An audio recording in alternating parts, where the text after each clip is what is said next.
There's no break in continuity.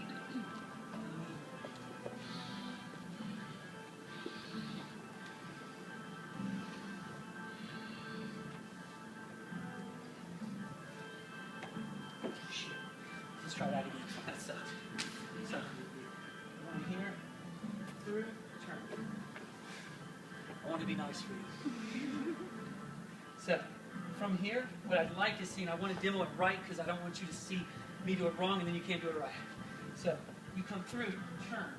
You need to stick that position. It's hard. I mess it up, as you can see all the time, because it's a tough position to hit. Once you get here, transition forward and find your fall to chaturanga. Does that make sense? It's a tough, tough transition, but it's worth playing with. So if you get to it and you're like, okay, you don't find it, or you do what I did several times, doesn't matter. It's about repeating, repeating. You know what's interesting? One of the things, can you hear me? Can everybody hear me? Yeah. Good. One of the things that's interesting to me about yoga is that the way it's taught. I come from a martial arts background. Since I was 12, always martial arts. Yoga was introduced to me in my early 20s by a girlfriend, and that was my first sort of, transition into that world. But the way I approached yoga was the way I approached martial arts, which was that you take an asana or a transition or some aspect of the postural work, and you repeat and repeat and repeat. You don't go to the next part. If you're working with, like, say, the primary series of Ashtanga, I wouldn't go all the way through the series. I would stop in one area and just smooth it out, smooth it out. That's a martial artist's mind. You understand? Martial artists think this way.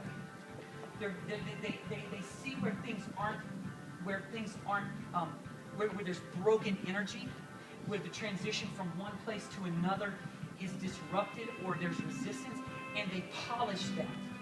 That's the mindset of a martial artist. Does that make sense to you? What I see a lot with yoga is people, with yoga practice, it encourages us sometimes in a traditional practice to step forward, express a posture, and then not come back to it ever again. Go to the next, go to the next, go to the next. Does that make sense? So here's the thing. You never really take your practice to the next level if you don't stop and fine-tune all of the little parts and pieces. Does that make sense? Yeah. Okay?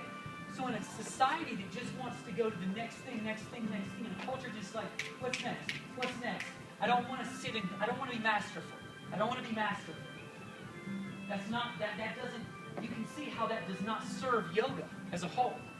Because it's just like, I want to be okay at all of it, but I don't want to be masterful at any of it. And that's the difference. So even me, even in front of you, I fuck up, what do? I repeat it. That's just the way, that's my brain. I'm like trained like that. So I want you to see that that's how I think. That's how you will improve. If you think of your practice as something that's like, no, that's not good enough. I will repeat, boom, I'll repeat, even when you're demonstrating, it doesn't even matter. So, one more time, here we go.